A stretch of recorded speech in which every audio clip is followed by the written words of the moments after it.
for not knowing that they lived in the dirt. His eyes focused on a particular group of 5 orphans. They were the strongest of the orphan factions because they were the oldest and therefore the biggest. And since they were the biggest, they were the most likely to get food, to keep themselves big. From the looks of them, Wick guessed most were about 8 or 9 years old. So, a year or 2 younger than him. They were ahead of him on the street, only about 10 paces away.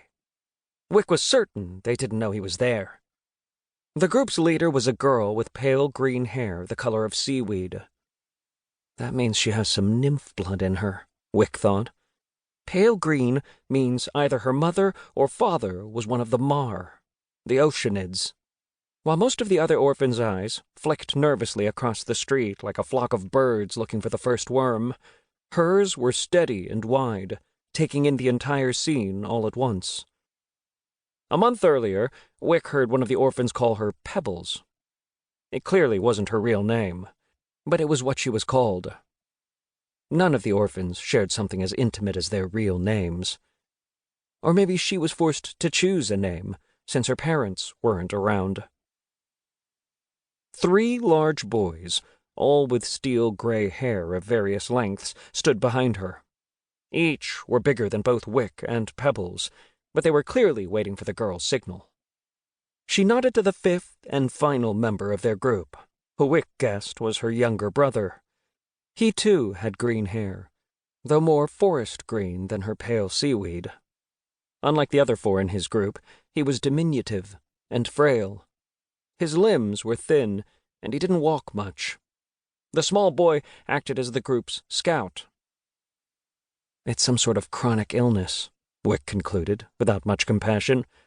It reminds me of how the older Sprawlers looked when they dove too deep in the dungeons, exposing themselves to noxious gases tripped from traps or lingering diseases from the rotten corpses of monsters that seeped in their bones and thinned their breaths.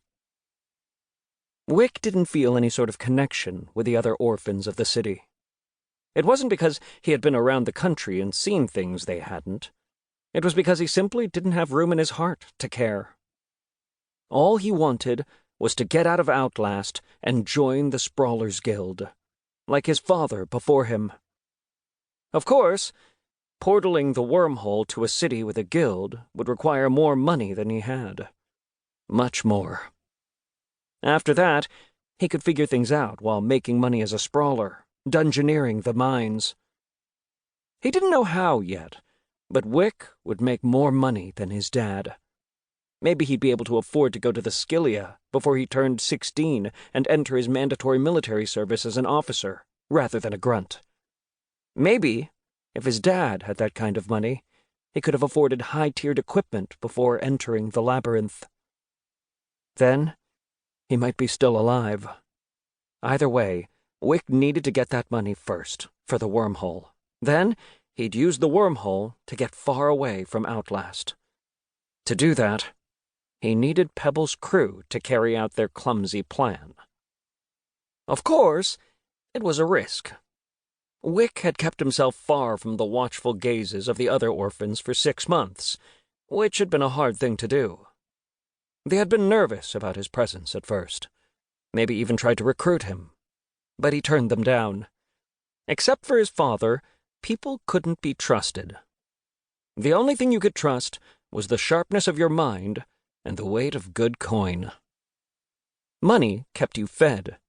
Money kept you warm. And if his dad had more of it, money would have kept him alive. A sailor Wick hadn't seen before walked by the alley. It looked like the guy hadn't noticed Wick was tucked neatly under one of the canopy shadows. This was the moment.